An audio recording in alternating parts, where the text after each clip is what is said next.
Vishwavani TV ಸ್ಪೆಷಲ್ಗೆ ಸ್ವಾಗತ. ನಾನು ಸ್ವಾತಿ ಕೃಷ್ಣ. ಚಿನ್ನದ ದರದಲ್ಲಿ ಇಂದು ಮತ್ತೆ ಇಳಿಕೆ ಕಂಡುಬಂದಿದೆ. ಬೆಂಗಳೂರಿನಲ್ಲಿ 22 ಕ್ಯಾರೆಟ್ 1 ಗ್ರಾಂ ಚಿನ್ನದ ಬೆಲೆ 55 ರೂಪಾಯಿ ಇಳಿಕೆಯಾಗಿ 8,930 ರೂಪಾಯಿಗೆ ಬಂದು ತಲುಪಿದೆ. ಇನ್ನು 24 ಕ್ಯಾರೆಟ್ 1 ಗ್ರಾಂ ಚಿನ್ನದ ದರದಲ್ಲಿ 60 ರೂಪಾಯಿ ಕಡಿಮೆ ಆಗಿದ್ದು 9,742 ರೂಪಾಯಿಗೆ ಬಂದು ನಿಂತಿದೆ. 22 ಕ್ಯಾರೆಟ್ನ 8 ಗ್ರಾಂ ಚಿನ್ನ 71,440 ರೂಪಾಯಿ ಬೆಲೆ ಬಾಳಿದ್ರೆ 10 ಗ್ರಾಂಗೆ ನೀವು 89,300 ರೂಪಾಯಿ ಮತ್ತು 100 ಗ್ರಾಂಗೆ 8,93,000 ರೂಪಾಯಿನ ನೀಡಬೇಕಾಗುತ್ತೆ.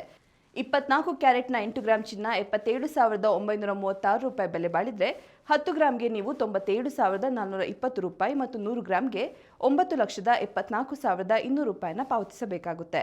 ಇನ್ನು ಬೆಳ್ಳಿ ದರ ಬೆಂಗಳೂರಿನಲ್ಲಿ ಕೊಂಚ ಇಳಿಕೆ ಕಂಡು ಬಂದಿದ್ದು 1 ಗ್ರಾಂಗೆ ಬೆಳ್ಳಿಗೆ 107.90 ರೂಪಾಯಿ, 8 ಗ್ರಾಂಗೆ 863.20 ರೂಪಾಯಿ, 10 ಗ್ರಾಂಗೆ 1,079 ಹಾಗೂ 1 ಕೆಜಿಗೆ 1,07,900 ರೂಪಾಯಿ ಇದೆ.